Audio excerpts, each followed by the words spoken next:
गलने नहीं दूंगा किसी की दाल। तो देखा राजन, ऐसे थे हमारे सम्राट विक्रमादित्य, जिनका मित्र होने का सौभाग्य मुझे प्राप्त हुआ। और आप परोपकार की सीढ़ी पार करना चाहते हैं तो इसके लिए पहले आपको यह बताना होगा कि परोपकारी के गुण क्या होते हैं। और अगर आप नहीं बता पाए तो कोई बात नहीं, बस इस सिंहासन को भूल जाइए। तो बताइए राजन, परोपकारी के गुण कौन कौन से होते हैं और कितने होते हैं? 1, 2, 4 या 5? बताइए। 3। परोपकारी के 3 गुण होते हैं श्रीमान बेटा। पहला, हितकारी। दूसरा, निस्वार्थ भावना। और तीसरा, निर्णय लेने की क्षमता। जिस मनुष्य में अपने स्वार्थ से उठकर दूसरे की भलाई करने की इच्छा और परिस्थिति को देखकर तुरंत निर्णय लेने की क्षमता, वही असली अर्थ में परोपकारी। राजन, वो किताब मुझे भी दीजिएगा जिसमें से पढ़ पढ़ के आप ये सारे उत्तर देते हैं। वैसे आपने मेरे प्रश्न का उत्तर तो सही दे ही दिया है, परंतु फिर भी आप परोपकार की सीढ़ी पार नहीं कर पाएंगे। पूछिए क्यों? क्यों? वो यूं कि उसके लिए आपको सबसे पहले एक ऐसी पवित्र निधि ढूंढकर लानी पड़ेगी जो दूसरों के हित के लिए निस्वार्थ भाव से प्राप्त की गई हो, और आप ऐसा कर पाएंगे नहीं। तो सिंहासन के लोभ को भूल जाइए और छोड़ दीजिए हट। ऐसा कभी नहीं होगा श्रीमान बेटा। मैं चुनौती के लिए तैयार हूं। जय महाकाल।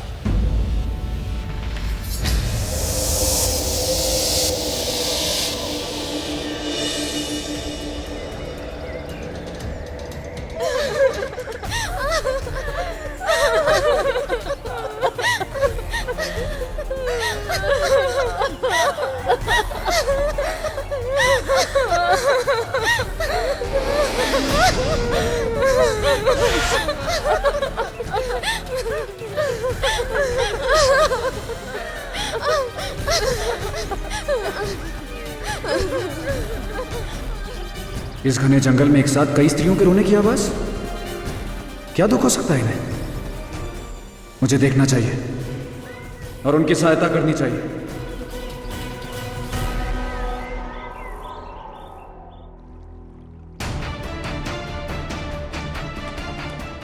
यहां तो कोई भी नहीं है, जबकि रोने की आवाज तो यहीं कहीं से आ रही थी।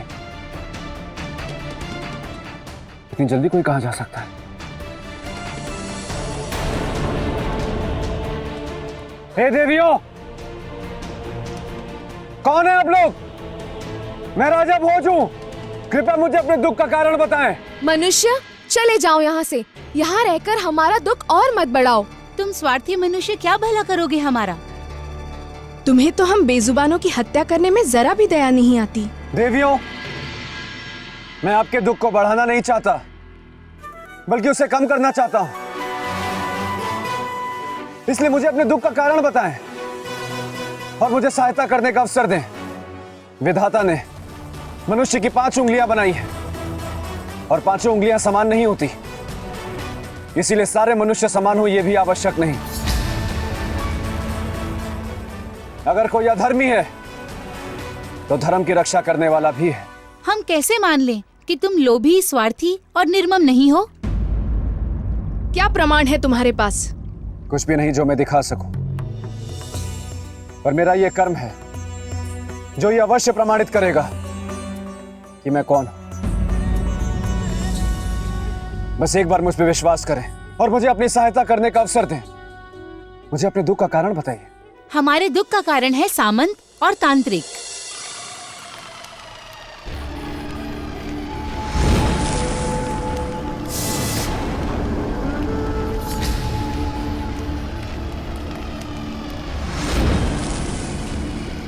ऐसा क्या किया उन्होंने देवियों? उन्होंने हमारी राजकुमारी मत्स्यगंधा को बंदी बना लिया। और बंदी बनाने का कारण? लोभ। लोभ? किस बात का? उनकी आंसुओं की आहुति का। उससे क्या लाभ होगा? सामंत, अब हम इस हवन कुंड में मत्स्यगंधा के आंसुओं की बलि देंगे उसके बाद सबसे पहले ये दक्षिण मुखी शंख सोने का हो जाएगा और आप अपने हाथों इसे बजाएंगे और इसकी ध्वनि जहां जहां तक जाएगी वहां वहां तक हर लोहे की वस्तु सोना हो जाएगी। तो देर किस बात की? शुरू कीजिए। मत्स्यगंधा के आंसू चाहिए। मत्स्यगंधा अपने आंसू दे। नहीं दूंगी। मेरे प्राण भी ले लोगे तब भी नहीं दूंगी। हमें दंडित करने के लिए विवश न कर। तुम जानती नहीं, हम तांत्रिक हैं, तांत्रिक। हम अपनी तंत्र विद्या से तुम्हें ऐसी पीड़ा देंगे कि तुम्हारी आंखों से आंसू थमने का नाम ना लेंगे। तो फिर देर किस बात की? दो कष्ट। हम विवश हैं। हम नहीं दे सकते तुम्हें दंड। तुम्हारे आंसू तभी फलित होंगे जब तुम उसे अपनी इच्छा से दोगी। नहीं दूंगी और ना ही पूरा होने दूंगी तुम दोनों की ये लालच। किंतु देवियों, उस तांत्रिक ने मत्स्यगंधा देवी को बंदी बनाया कैसे? छल से। एक दिन की बात है, सामंत नदी किनारे बैठकर छाती पीट पीट कर रोने लगा। वो डूबकर जान देने लगा था। मत्स्यगंधा को उस पर दया आई तो जान देने का कारण पूछा। सामंत ने अपने पाप काटने के उपाय स्वरूप जल परियों को भोजन खिलाने की बात कही। उसने ये भी कहा वो जो भोजन देता है उसे आप जल परियां ग्रहण नहीं करती हैं, जो सच भी था। कहने लगा जब तक उसका पाप नहीं कटेगा ऐसे में जीकर क्या करेगा, उसका मर जाना ही अच्छा है। ये सुनकर मत्स्यगंधा को दया आई और उन्होंने उनका भोजन ग्रहण करना स्वीकार कर लिया और वही उनके लिए काल बन गया। उसका भोजन ग्रहण करने के लिए वो नदी से बाहर आई। तभी घात लगाए बैठे तांत्रिक ने अपनी तंत्र की शक्ति से हमारी राजकुमारी को बंदी बना लिया और उनके आंसू लेने के लिए अपने साथ लेकर चला गया। अब समस्या ये है कि यदि मत्स्यगंधा ने अपनी इच्छा से आंसू दे दिए, हम सभी जल परियां सदा सदा के लिए अंधी हो जाएंगी। इसका मतलब कि जो कुछ भी हुआ वो सोची समझी सुनियोजित चाल के तहत हुआ। मनुष्य कभी भी विश्वास के पात्र नहीं होते। काजल की कोठरी में रहने वाले सभी काले हों ऐसा आवश्यक नहीं। मैं आपकी इस भ्रांति को अवश्य दूर करूंगा।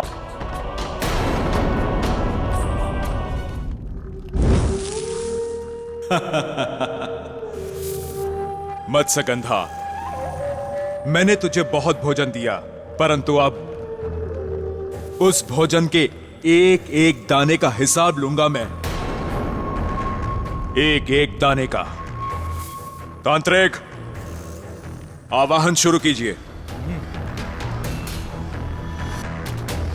ओम स्वाहा।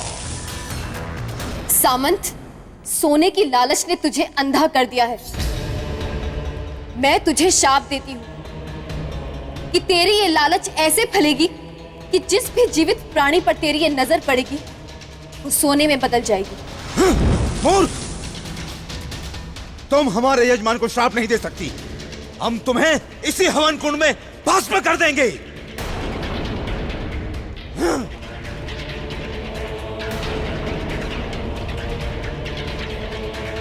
भगवान विष्णु के हाथों में विराजने वाले हे दशमुखी शंख, इन पापियों से मेरी रक्षा करो।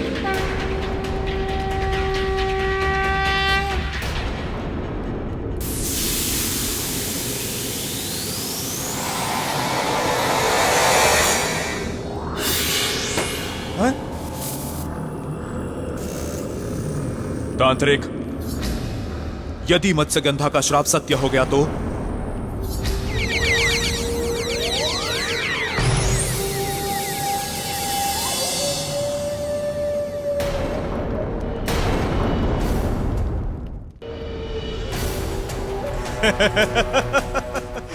सामंत, चमत्कार, चमत्कार हो गया सामंत।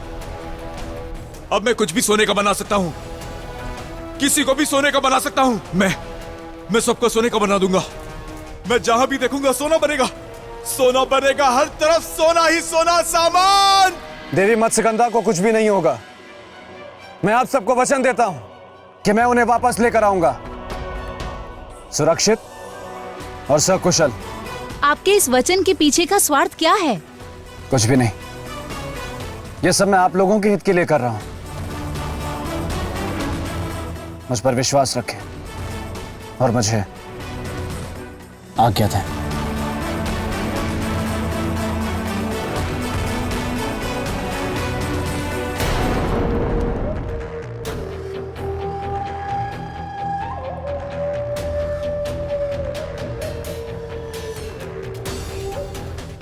क्या बात है सामंत जी, आप आंखें बंद करके क्यों चल रहे हैं?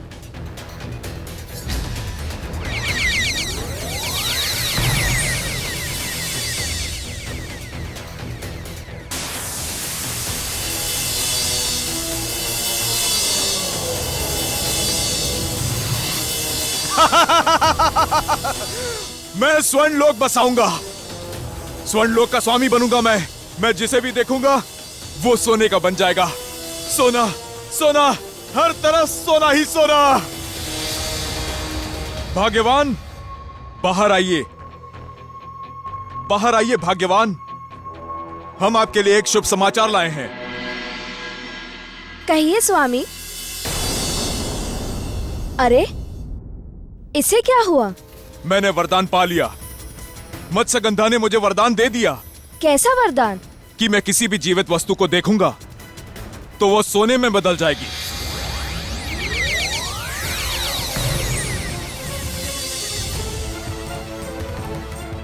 ये वरदान नहीं, शाप है। आप लोभ में इतने अंधे हो गए हैं कि आपको शाप और वरदान में अंतर समझ नहीं आ रहा। बहुत बड़े पापी हैं आप। मूर्ख स्त्री, कोसना बंद कर। अरे तू क्या जाने सोने का मोल। अब मैं लंकापति रावण की तरह अपनी सोने की नगरी बनाऊंगा। इस संसार का कुबेर बनूंगा मैं। कुबेर भी मेरा दास होगा। मुझे गांव जल्दी पहुंचना होगा, अन्यथा भारी अनर्थ हो जाएगा।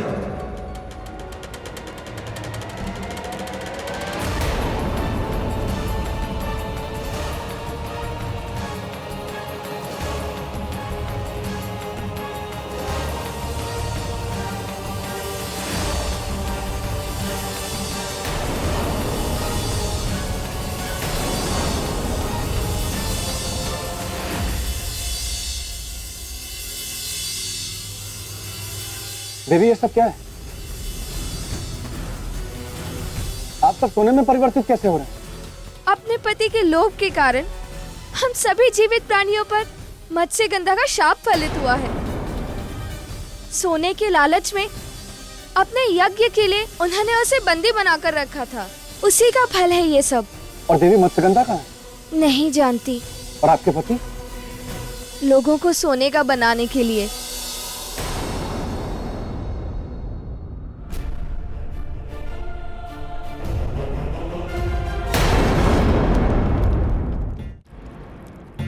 मैं हूं बेताल, गलने नहीं दूंगा किसी की दाल।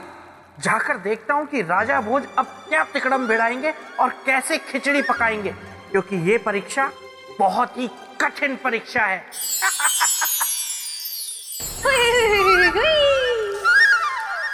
सौंदर्य लेखा तुम? हाँ मेरे बेताल, मैं सुर और तुम ताल। देखो देखो सौंदर्य लेखा, इस समय ना मैं बहुत ही आवश्यक कार्य से कहीं जा रहा हूँ। लेकिन मैं तो अभी हूँ आई, तो तुम चल दिए?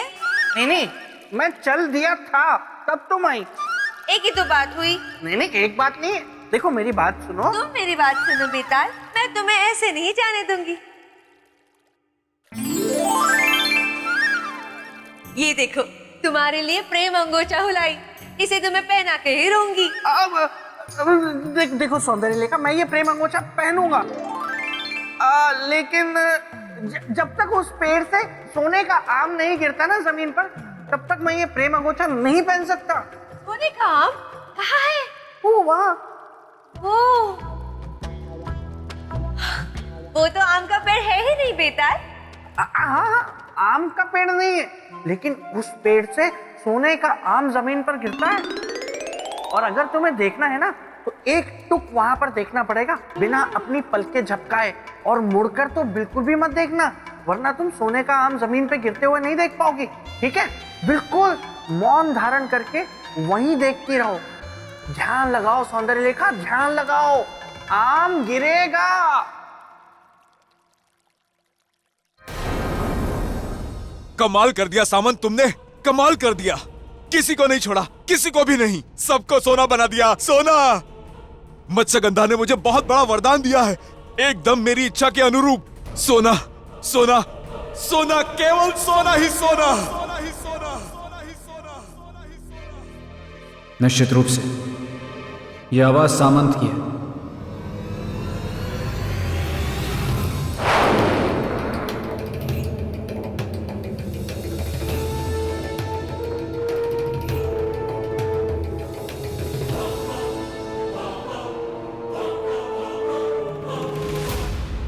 मेरी आंखों में वो शक्ति है कि जिसे देखूं वो सोना बन जाए।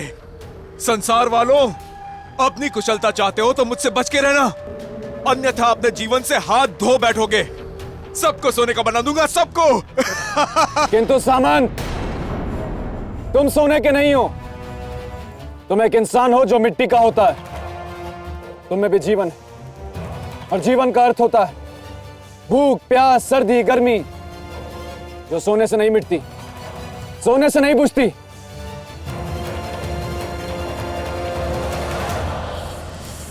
कौन है? कौन है उधर? साहस है तो सामने आओ। यहीं यहीं तेरी भूख और प्यास दोनों मिटा दूंगा। इसके सामने जाने में खतरा है। बिना इसके सामने गए मुझे इसे समझाने का प्रयास करना होगा। मुझे इसकी दृष्टि से बचना होगा। देखो सामंत, श्राप कभी सुखदायी नहीं होता, इसलिए मान लो मेरी बात। अपनी आंखें मूंद लो और शांतिपूर्वक अपने श्राप से मुक्त होने का उपाय सोचो। मूर्ख! वरदान है ये, वरदान। धन्यवाद उस मत्स्यगंधा का जो मुझे श्राप देकर उस दक्षिण मुखी शंख में समाकर अदृश्य हो गई। किंतु मेरी आंखों से तू अदृश्य नहीं हो सकता। तुझे तो मैं खोज ही निकालूंगा। मान लो मेरी बात, अपने इस लोभ को त्याग दो। जिस लोभ में लाभ हो, बुद्धिमान उसे नहीं त्यागता। पर तू है कहां? सामने आ। छिप कर क्यों उपदेश दे रहा है? सामने आ तो पता चले कि कौन क्या त्यागता है। तू जीवन या मैं लोभ? कहीं ये दुष्ट सामंत आसमान की तरफ ना देख ले, वरना मैं भी सोने का बन जाऊंगा और ऐसे ही हमेशा के लिए हवा में लटका रह जाऊंगा।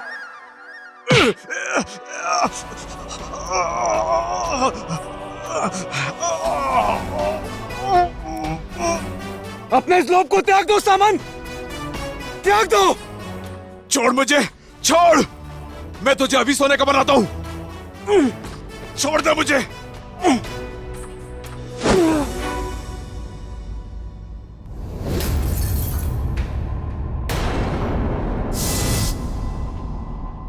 कायर, कहां छिपा है? सामने आ, सामने आ। कहां छिप गया?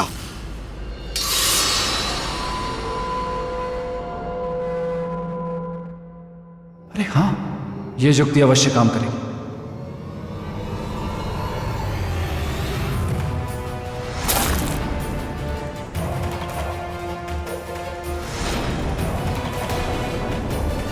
अब तू भी बनेगा सोने का।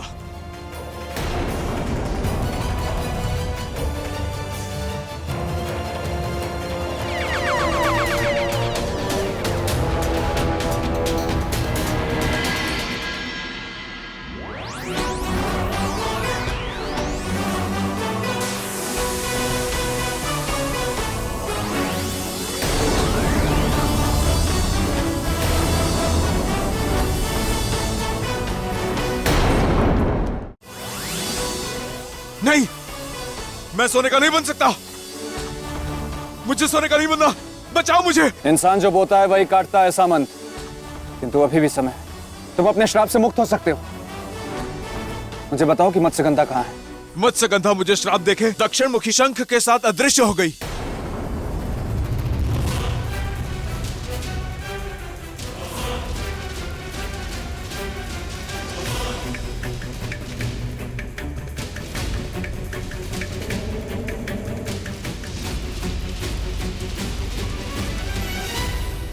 देवियों, कृपया बाहर आएं।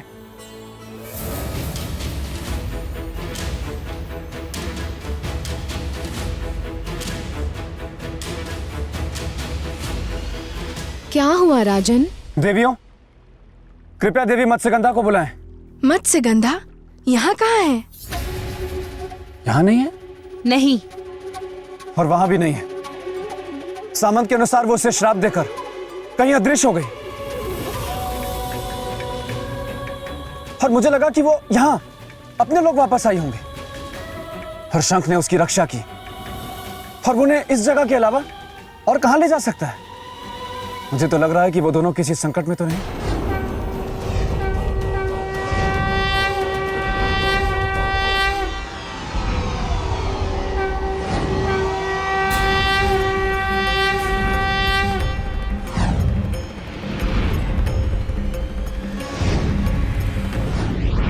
ये क्या? धरती लोक के सभी शंख कहां जा रहे हैं? देवियों, ये मैं क्या देख रहा हूं? ये तो सच में आश्चर्य की बात है मनुष्य। ये सारे शंख आकाश मार्ग से कहां जा रहे हैं? क्या पता? कहीं ऐसा तो नहीं कि देवी मत्स्यगंधा इन्हीं शंखों में से किसी एक में हो? बहन, आपकी शंका सही है, क्योंकि ये सारे शंख दक्षिण मुखी हैं। और ये सज्जन कह रहे थे कि हमारी राजकुमारी किसी दक्षिण मुखी शंख के साथ ही वहाँ से ओझल हुई थी। मनुष्य, हमें तो चिंता होने लगी, कहीं इन दोनों घटनाओं का आपस में कोई संबंध तो नहीं है। मैं इस रहस्य से पर्दा अवश्य उठाऊंगा। आप मेरी प्रतीक्षा करें, मैं शीघ्र वापस आऊंगा। जय महाकाल।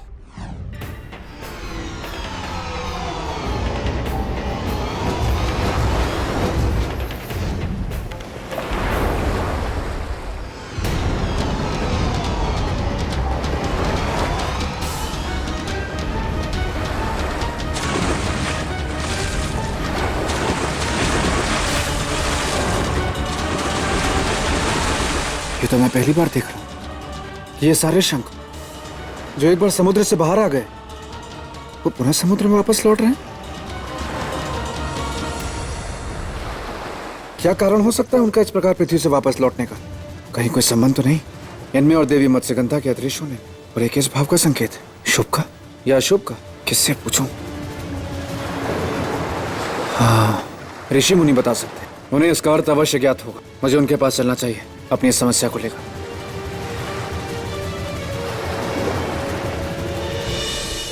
भगवान विष्णु के कर कमलों में सदा पाए जाने वाले दक्षिण मुखी शंख गए तो कहां गए, क्यों गए?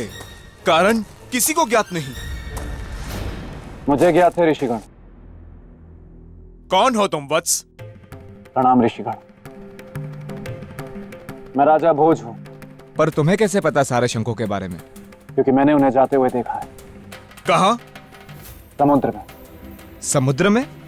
हाँ ऋषिगण, मैंने उन सारे शंखों को समुद्र में जाते हुए देखा है। इसका अर्थ है कि संपूर्ण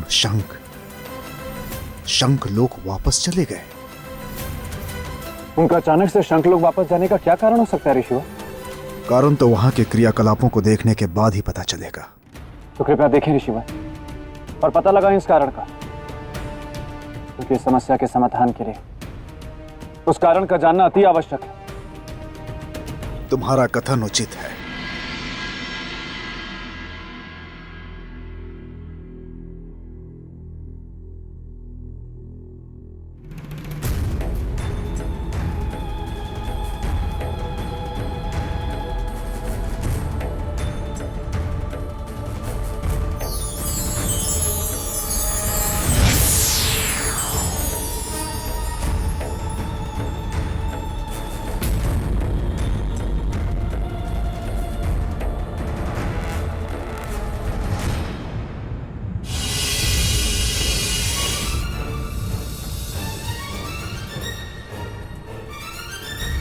किसने बुलाया हमें यहाँ पे? कौन है वो जो बलपूर्वक हमें यहाँ खींच कर ले आया है?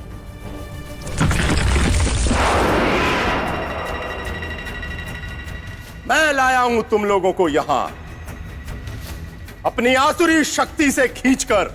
कौन हो तुम? देता हूं परिचय।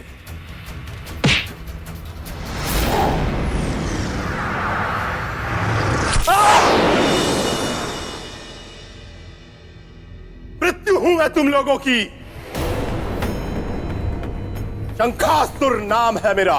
क्यों आए हो यहाँ हमारे शंखलोक में? क्योंकि शंखलोक का अधिकारी हूं मैं।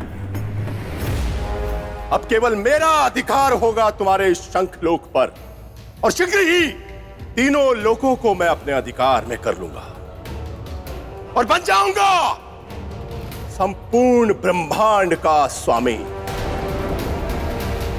देवताओं से लेकर मनुष्य तक सबके सब मेरे दास होंगे।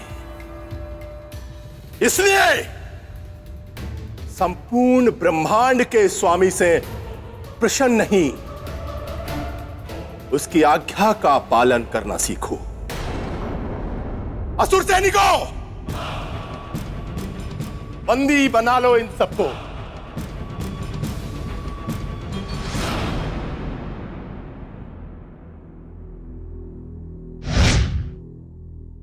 ऋषिवर, ये तो घोर अत्याचार है। शंखासुर ने तो शंखलोक पर अपना अधिकार जमा लिया और धर्म पर भी अपना अधिकार जमा लिया, और देवी मत्स्यगंधा का भी जीवन संकट में है। मत्स्यगंधा का जीवन? हाँ ऋषिवर, जब तांत्रिक ने सामंत को देवी मत्स्यगंधा का आंसू लाने को कहा, तब देवी मत्स्यगंधा ने सामंत को श्राप दे दिया, और तब तांत्रिक के क्रोध से बचने के लिए दक्षिण मुखी शंख ने उन्हें अपने अंदर संभाल लिया। इसलिए मुझे पूर्ण विश्वास है ऋषिवर कि देवी मत्स्यगंधा भी दक्षिण मुखी शंख के साथ ही हूं। धर्म और जीवन को हानि पहुंचाना तो असुरों का स्वभाव होता है, किंतु हमें इस अधर्म को साथ मिलकर रोकना होगा ऋषिवर, नहीं तो बहुत बड़ी हानि हो जाएगी। ना सोना बने लोगों का जीवन बचेगा, और न धर्म और पवित्रता के प्रतीक शंखों का। आपका विचार उत्तम है वत्स, किंतु समस्या यह है कि उसे रोका कैसे जाए, क्योंकि वो यहां नहीं है, शंखलोक में है। तो क्या हुआ ऋषिवर, मैं जाऊंगा शंखलोक, मैं रोकूंगा उससे। परंतु कैसे जाओगे शंखलोक? शंखलोक तो समुद्र की अथाह गहराई में है, जहां किसी भी मनुष्य का जाना संभव नहीं है। जहां तक मैं जानता हूं ऋषिवर, इस संसार में कुछ भी असंभव नहीं। बस अपने लक्ष्य को पाने की सच्ची लगन होनी चाहिए, और यदि मनुष्य निस्वार्थ भावना और सच्चे लगन से अपने लक्ष्य की ओर काम करता है, तो सारी सृष्टि भी उसकी सहायता में लग जाती। तुम्हारा यह संकल्प देखकर यह सिद्ध हो रहा है कि सफलता तुम्हारी निश्चित ही दासी होगी। यदि आपको ऐसा लगता है ऋषिवर, तो कृपा करके मुझे मार्ग दिखाएं। शंखलोक जाने का एक ही उपाय है, जलकुंभी विद्या को सीखना। बिना जलकुंभी विद्या को सीखे कोई भी मनुष्य शंखलोक नहीं जा सकता। तो मैं सीखूंगा ऋषिवर, धर्म की रक्षा के लिए और अपने वचन की रक्षा करने के लिए मैं जलकुंभी विद्या अवश्य सीखूंगा।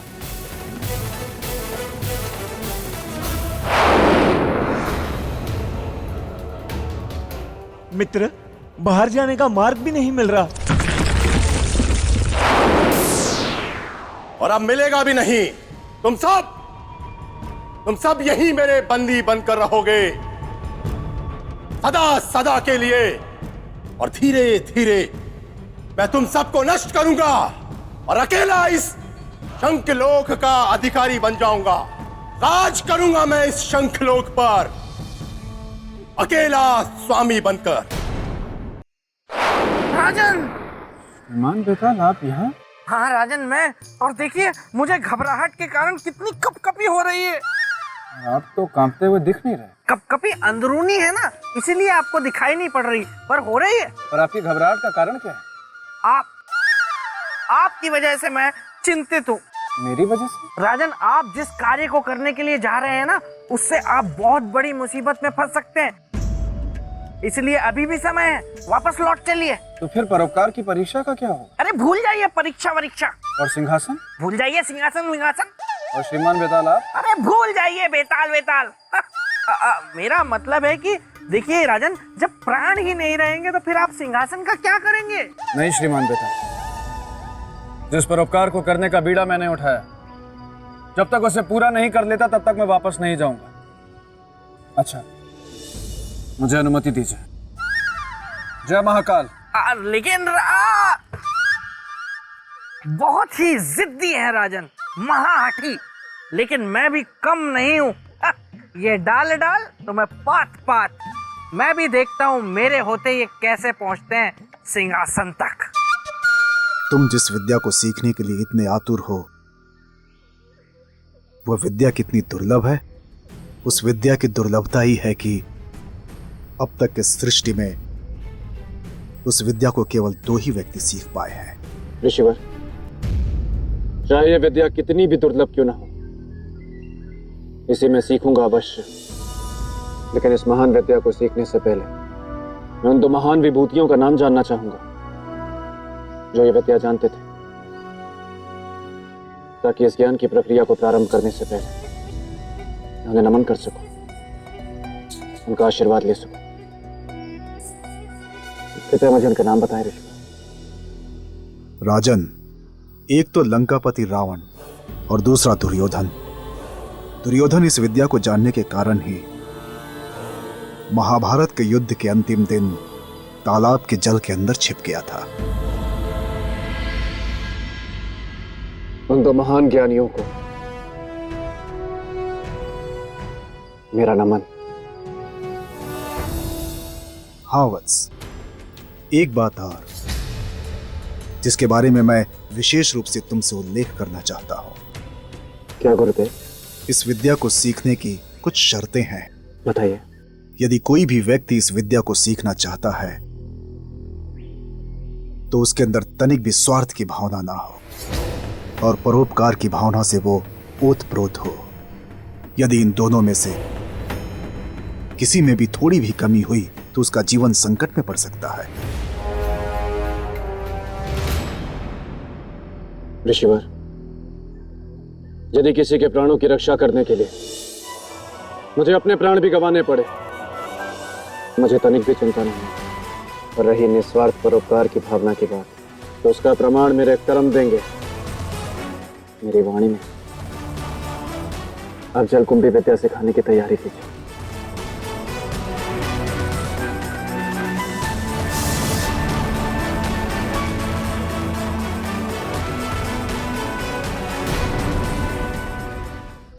What?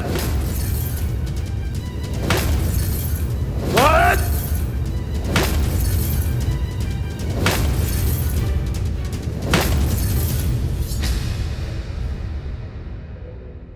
बस अंत के लिए केवल एक शंख, अर्थात इधर एक का अंत और उधर तीनों लोकों में विजय का आरंभ। शंख तुम्हारे समाप्त होते ही शंकासुर पाताल लोक का स्वामी बन जाएगा। विजय पथ पर एक पग आगे बढ़ जाएगा शंकासुर।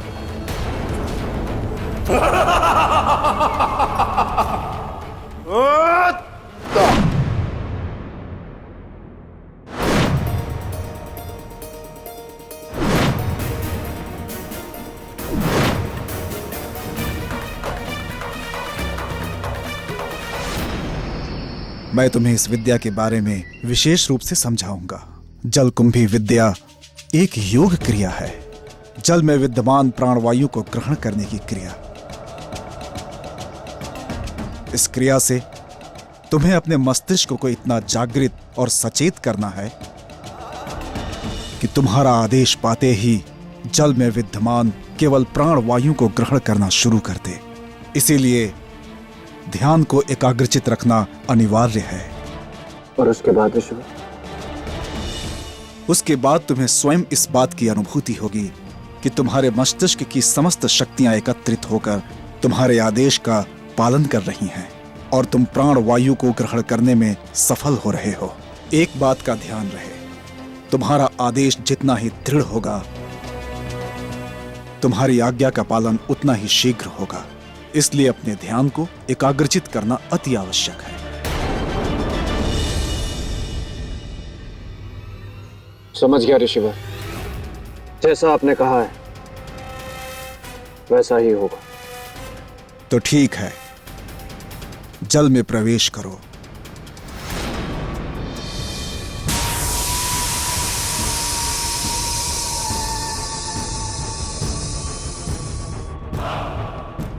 मूर्ख शंख, शंखासुर कल बल छल सब जानता है, उससे बचना कठिन ही नहीं असंभव है। अब देख मैं तेरी कैसी दुर्गति करता हूं। शंखासुर, शंखासुर, शंखासुर, शंखासुर।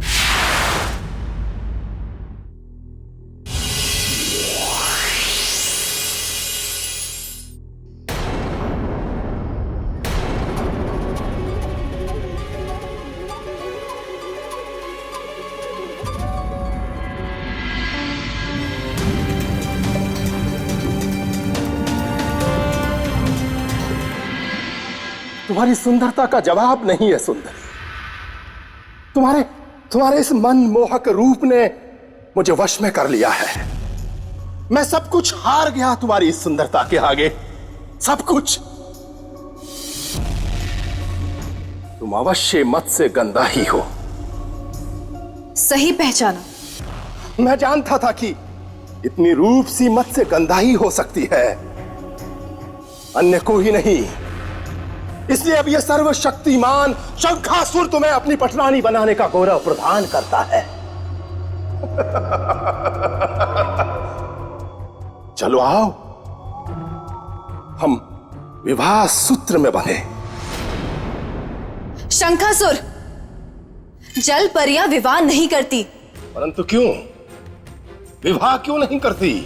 क्योंकि हम विष्णु भगवान के मत्स्य अवतार को ही अपने पति के रूप में स्वीकार करती हैं और उन्हीं को ही समर्पित है। विष्णु और तुम्हारे पति के रूप में? छी छी छी छी छी छी। ऐसा क्या है उसमें मत्स्य गंधा? उनमें वो शक्ति है कि जिनके कारण आज हमारा इस संसार में अस्तित्व है। उन्होंने ही मत्स्य अवतार लेकर हमारी रक्षा की थी। यदि वो ना होते तो आज हमारा कोई अस्तित्व ना होता। शंखासुर, अब रक्षा की चिंता ना करे सुंदरी। अब आज से ये सर्वशक्तिमान शंखासुर है तुम्हारी रक्षा के लिए।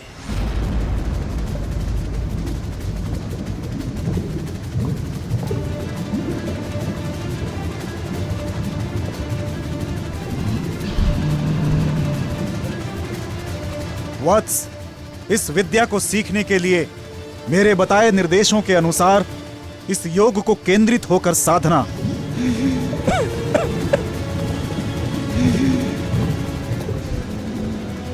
जल में विद्यमान प्राणवायु को ग्रहण करने की चेष्टा करो वत्स।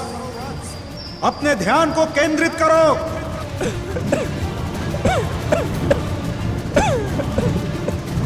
ध्यान को अन्यत्र भटकने मत दो। यूं समझो तुम जल के अंदर नहीं हो।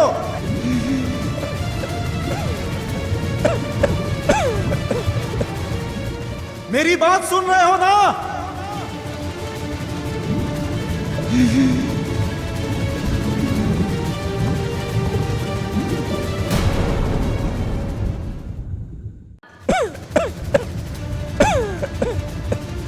ध्यान को अन्यत्र भटकने मत दो। यूं समझो तुम जल के अंदर नहीं हो।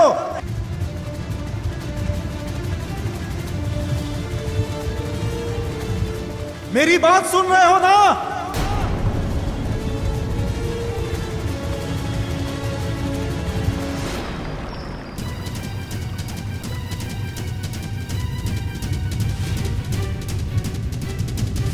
चलो आ सुंदरी, कोमल कलाई को शंखासुर की पकड़ से छुड़ाने का तुम्हारा प्रयास विफल है। इस पूरे शंख लोक में ऐसा कोई वीर नहीं जो तुम्हें शंखासुर से बचा सके। इसलिए अब चुपचाप वही करो जो तुम्हारा ये स्वामी कहता है।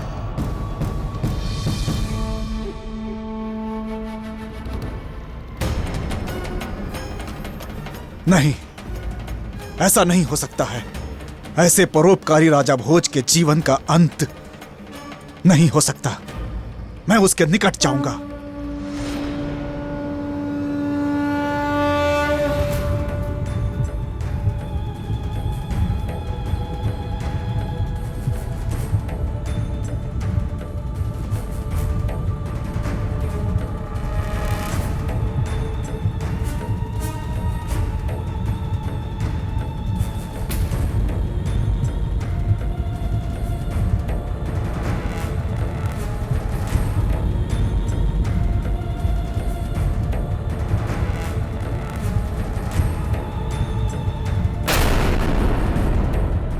राजन, उठिए राजन, राजन! यदि तुम नहीं उठे तो इन पवित्र शंखों का क्या होगा? शंखासुर से इन पवित्र शंखों के जीवन को कौन बचाएगा? आपका संकल्प विफल नहीं हो सकता। आपको उठना ही होगा। राजन, उठो राजन! ये तुम्हारे गुरु ऋषि ज्ञानेश्वर का आदेश है। राजन! राजन, उठो, उठो!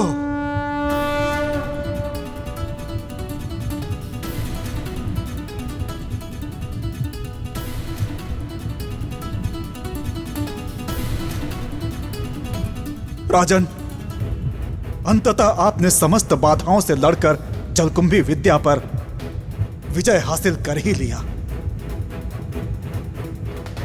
यदि आप जैसा गुरु हो तो असंभव भी संभव हो जाए।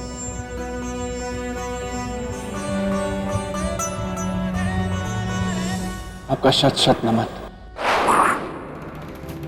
वाह राजन वाह, मान गया मैं आपको। आखिरकार आपने जलकुंभी विद्या सीखकर जल लोक में प्रवेश पा ही लिया। मत्स्यगंधा, अब तुम्हारे पास कोई विकल्प नहीं है सिवाय इसके कि मुझसे हंसी खुशी विवाह कर लो। मैं तुझसे कभी विवाह नहीं करूंगी। मत्स्यगंधा!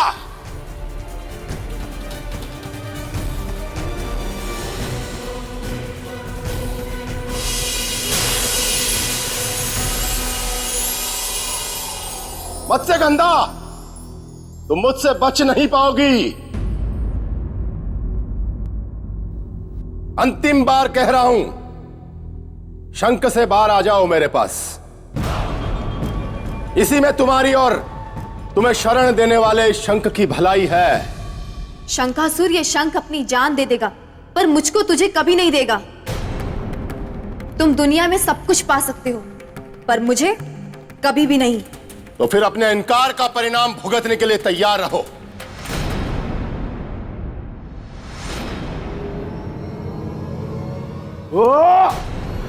आप रुक क्यों गए? नष्ट कर दीजिए इस बैरी शंख को। मंत्री, मेरा वैरी ये शंख है, इसके अंदर बैठी मत्स्यगंधा नहीं। वो तो मेरी प्रेमिका है। यदि मैं इस शंख को नष्ट करूंगा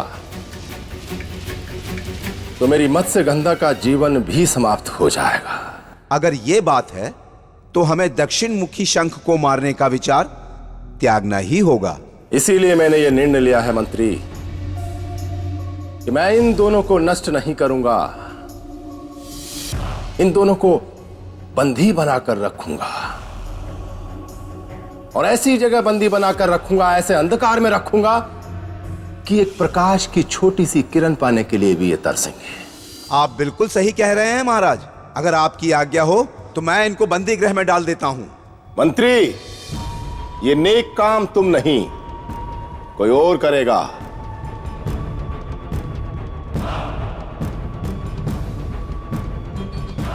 हे शंखलोक की कंदराओं में बसने वाले अंधकासुर, प्रकट हो, प्रकट हो, प्रकट हो।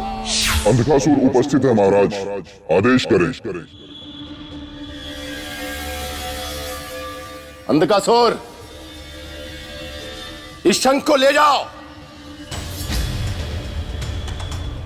और अपने गहन अंधकार के बंदीगृह में कैद कर रखो।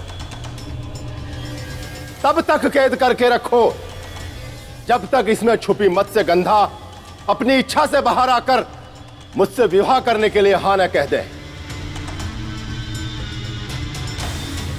ले जाओ इसे, ले जाओ इसे, ले जाओ इसे। आपका कोटि कोटि धन्यवाद कि आपने जलकुंभी विद्या सिखाकर मुझे इस योग्य बनाया कि मैं शंखलोक में प्रवेश कर सकूं, उसके रहस्यों को जान सकूं, उसके भेदों को जान सकूं और शंखासुर के आतंक से सारे शंखों को और देवी मत्स्यगंधा को बचा सकूं। अब मुझे आज्ञा दो। राजन, हाँ ऋषिवर। शंखलोक जाने से पहले शंखासुर के सच को जानना अनिवार्य है। क्या इतना सच जान लेना पर्याप्त नहीं कि वो एक असुर है, एक अधर्मी है? राजन, इतना ही जानना पर्याप्त नहीं है। उसके शंखों को नष्ट करने की भावना के सच को जानना अति आवश्यक है। वो शंखों को नष्ट क्यों करना चाहता है ऋषिवर? इसलिए नष्ट करना चाहता है कि इन शंखों की शंख ध्वनि से उसकी मृत्यु निश्चित है। ऐसा उसे श्राप मिला है। शंखों की ध्वनि से मृत्यु? हाँ राजन, दक्षिणामुखी शंख के शंखनाद से। और श्राप का कारण? एक समय की बात है, शंखासुर ने बेताल और बेसुरे स्वर के शोर से संपूर्ण सृष्टि को त्रस्त कर दिया था।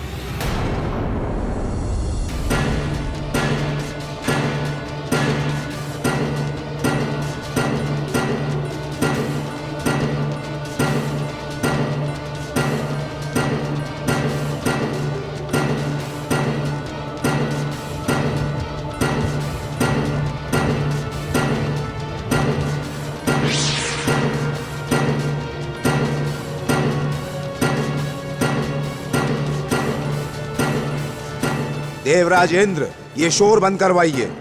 इस शंखासुर ने तो विकट स्वर उत्पात बचा रखा है। किंतु वो चाहता क्या है? ऋषिवर, यही तो समझ में नहीं आ रहा कि वो चाहता क्या है।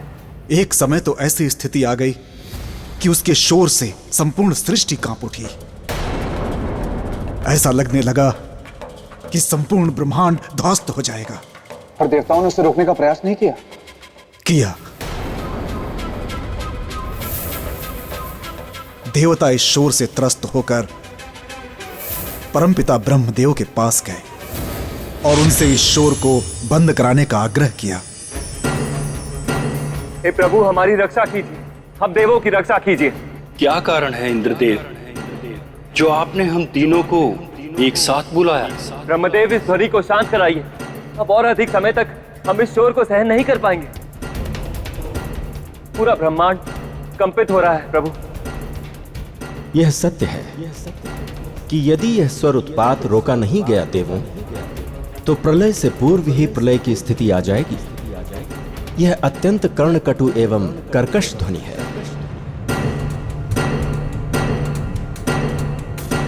जब हम देवों की ये स्थिति, ये ध्वनि हमसे नहीं सहन हो पा रही है, तो सोचिए पृथ्वी लोक के वासियों की क्या स्थिति होगी।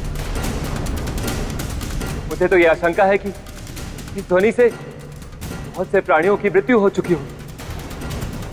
अतएव आपसे अनुरोध है कि इसका कुछ उपाय निकालिए। धैर्य रखें इंद्रदेव, इस समस्या का समाधान अवश्य निकलेगा।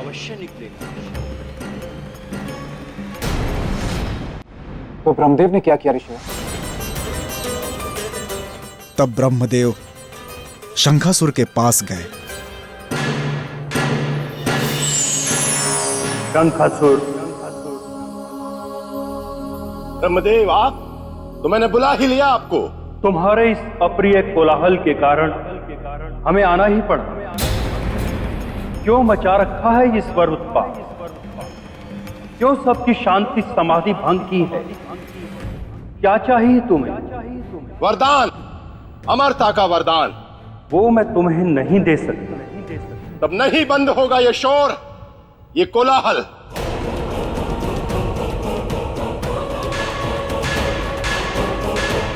शंखासुर, इस सृष्टि में कुछ भी अमर नहीं है, सब कुछ नाशवान है। तुम्हारा भी नाश होगा, तुम्हारी भी मृत्यु होगी। किंतु मैं तुम्हें वरदान देता हूं कि तुम्हारी मृत्यु का कारण दक्षिणमुखी शंख की पवित्र ध्वनि होगी।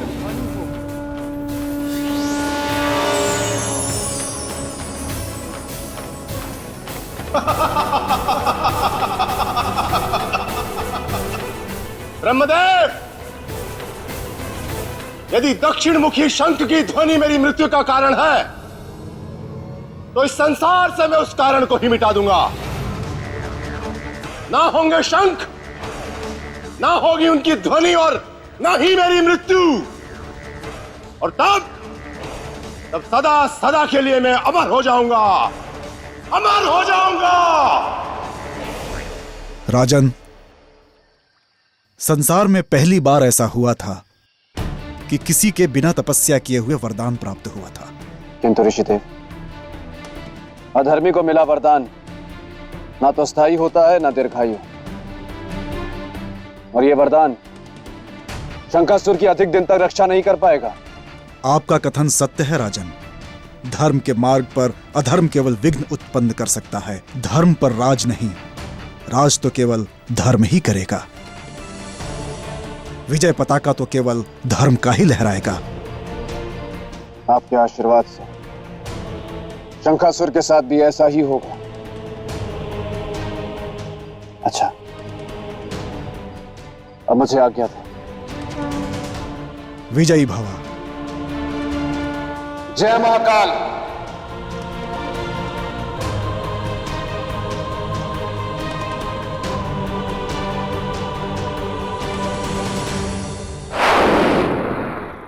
पता नहीं राजा भोज शंखलोक में पहुंचकर कौन सा कद्दू में तीर मार रहे होंगे। हाँ, मैं तो भूल ही गया कि मैं सौंदर्य लेखा को बुद्धू बनाकर गया था।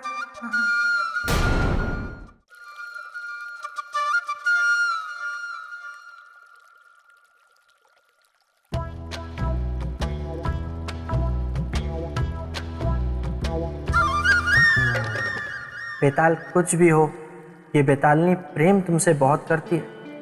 तुमसे विवाह करने के लिए इसने क्या क्या पापड़ नहीं बेले।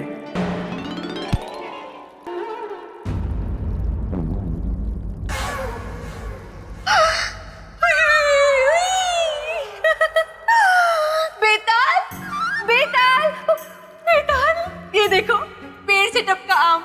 मैंने मेरे पलकों को दिया नहीं विश्राम। ये कैसे हो सकता है? मतलब सोने का आम? क्यों नहीं हो सकता? नहीं हो सकता। ऐसे कैसे बेताल? तुम्ही ने तो कहा था इस पेड़ से टपकेगा आम, इसीलिए तो मैंने मेरा जीवन किया तुम्हारे नाम।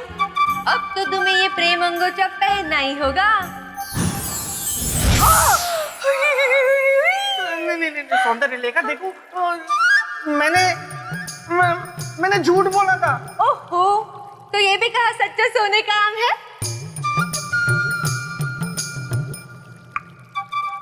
ओहो बेताल, इतना भी मत चौंको। तुमने मुझे बनाया बुद्धू समझ के मैं हूँ भोली, तो मैंने भी मेरे दिमाग की पोटली खोली और मेरे मन में आया एक विचार। मैंने सोचा क्यों ना बनाऊं मैं ही जादू से सोने का आम। तो इसका मतलब ये सब कुछ तुम्हारा किया धरा है? हाँ, अब तो तुमने ये प्रेम अंगोछा लिया है पहन, अगर इसे उतारा तो नहीं होगा सहन। अगले 6 महीनों के लिए तुम नेवला बन जाओगे और स्वयं नागराज तुमसे लड़ने आएंगे। तो बोलो, बनना है नेवला? ये तो मेरे तोते उड़ा गई। नेवला बन के कैसे लगूंगा मैं? नहीं। परंतु पहली बार ये प्रेम अंगोछा पहनकर पता नहीं क्यों बुरा नहीं लग रहा है। मन में हिलोरे उठ रहे हैं। कहीं ये प्रेम तो नहीं? शायद प्रेम ही है। गोलू, मेरे प्यारे गोलू। गोलू, मुझे दिखाओ कि राजा भोज शंखलोक में पहुंचकर क्या कर रहे हैं।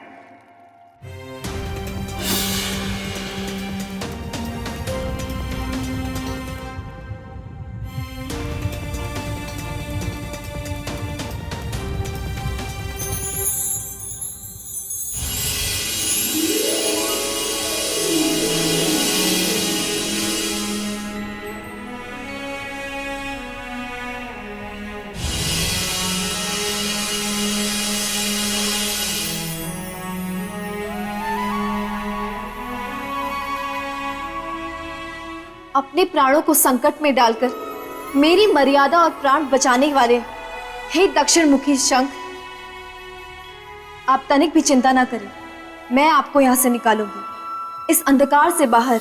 नहीं निकल सकती तुम बाहर यहाँ से, मत्स्यगंधा।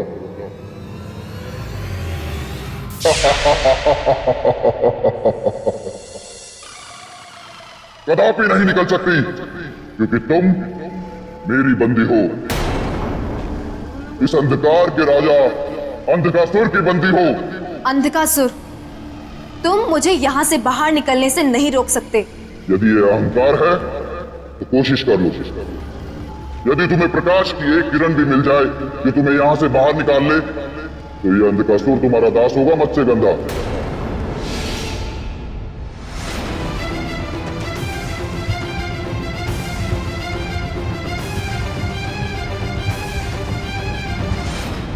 अंधकार का वातावरण बहुत ही भयावह होता है। यदि मन में साहस और विश्वास हो तो बाहरी अंधकार आपका कुछ नहीं बिगाड़ सकता।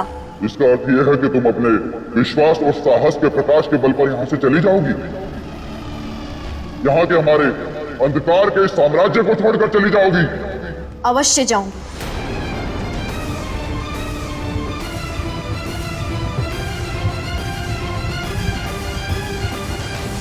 मूर्ख सुंदरी, तुम्हारे पास बाहर निकलने का केवल एक ही मार्ग है, शंखासुर से विवाह। उस असुर से मैं कदापि विवाह नहीं करूंगी। फिर तुम मरोगी, इसी अंधकार में मरोगी। ना सृष्टि का प्रकाश देख पाओगी और ना ही अपने जीवन का प्रकाश।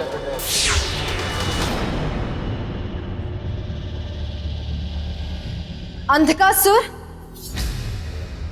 तू अपने जिस अंधकार पर इतना दम कर रहा है वो अधिक समय तक टिक नहीं पाएगा। तू अपने ही अंधकार के गर्त में डूबेगा, अपने ही अंधकार के, और तेरा अस्तित्व समाप्त हो जाएगा। नहीं देवी, अब यह अंधकार कभी समाप्त नहीं होगा, कभी नहीं। नहीं दक्षिण मुखी शंख, इसका अंत होगा, अवश्य होगा। कोई आएगा, कोई शीघ्र ही आएगा धर्म का प्रकाश लेकर, जो अंत करेगा इस घमंडी अधर्मी अंधकासुर का।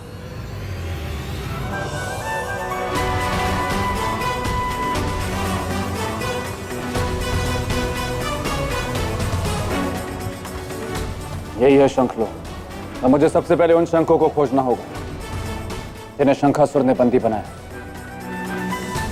और कहाँ होंगे?